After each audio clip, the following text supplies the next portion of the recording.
Krishna Bus Tour by Mitra Das, Chapter 27, Sugar Sand.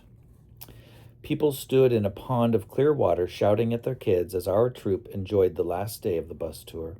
We were at a park only 20 miles from our final destination, the Alachua community. I was in my element, chatting with locals about tractors and farming.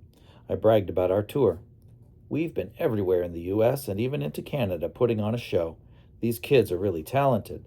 A lot of them are from this area. Today is their homecoming. They're going to put on a show for their families. The locals offered me hamburgers from their grill. Thanks, I just ate. A beer? Cigarette?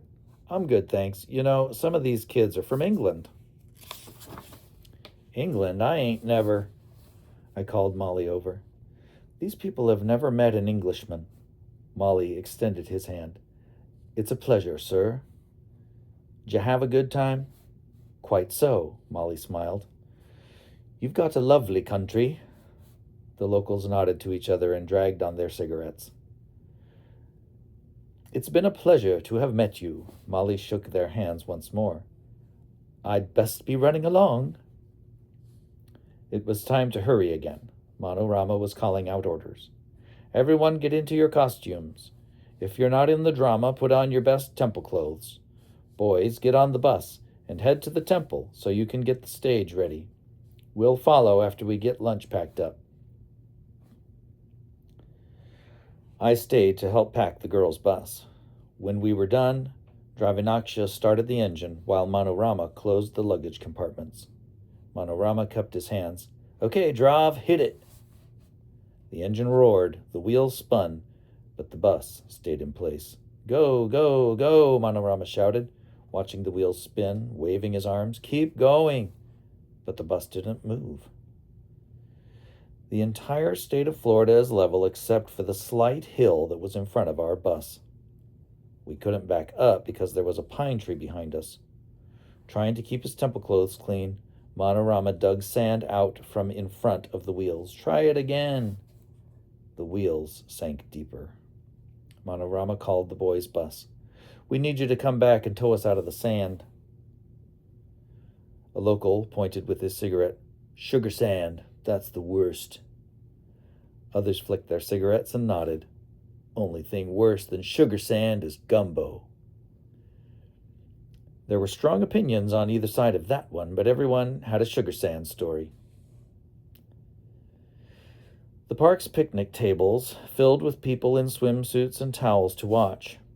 Kids motored up on their four-wheelers and perspired under the shade trees. They cheered when the boys' bus arrived and PJ tooted the air horn. Manorama hooked a tow strap to the bus. We were all in uniform, in our Krishna clothes, ready for the show at the temple. Manorama's hands were black from working under the bus. He shouted, Go ahead, pull forward, easy, easy. Okay, stop. He knows what he's doing, I told the audience. I've traveled with him across Mexico, off-roading in that same bus. Both buses roared and sank into the sand as the tow strap tightened. Locals cheered when the silver bus lifted out of its hole and rolled forward. He got it. I told you he would. Don't stop, don't stop. Manorama moved his hands in a big circle. Keep going, keep going. I jumped on the bus. My friends waved goodbye from the picnic tables, and the race to the temple was on. Manorama radioed the boys' bus. Tell Radha Vinod to be ready to MC. He'll have to talk while they set up sound. Don't bother putting on makeup for the drama. It will just melt in this heat.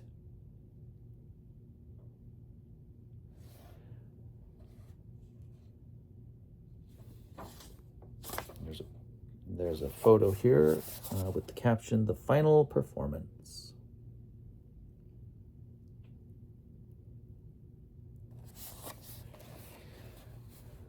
Alachua, Florida, to Boone, North Carolina. Driving to North Carolina took 9 hours.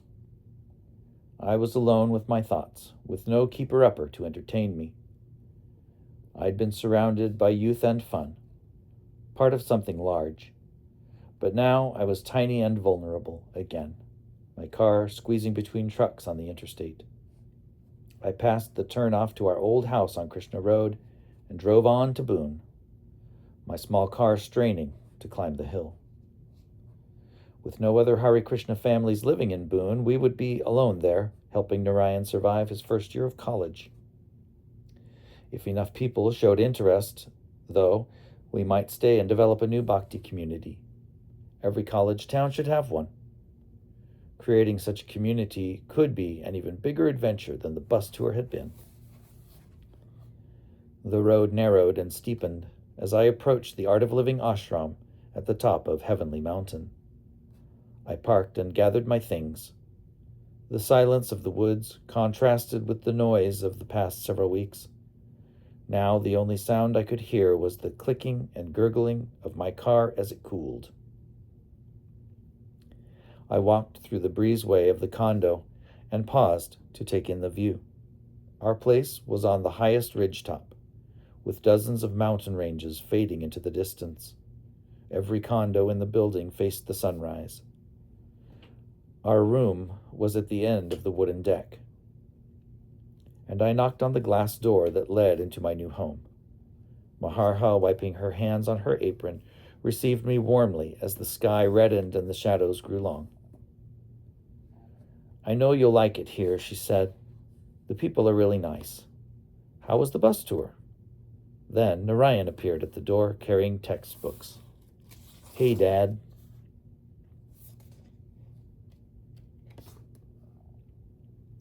And that's the end of the book. This is the front cover. This is the back cover. And this book was given to me by Mitra when we visited him and Maharha in March of 2024. His dedication says, "For the Turner family after their Disney adventure, March 2024. Tomorrow happens to be Mitra's 69th birthday, and so I recorded these videos as a birthday offering for a friend. I met Mitra over 30 years ago in Provo, Utah. And the shirt I'm wearing is a Hawaiian shirt that he gave me over 30 years ago. Hare Krishna.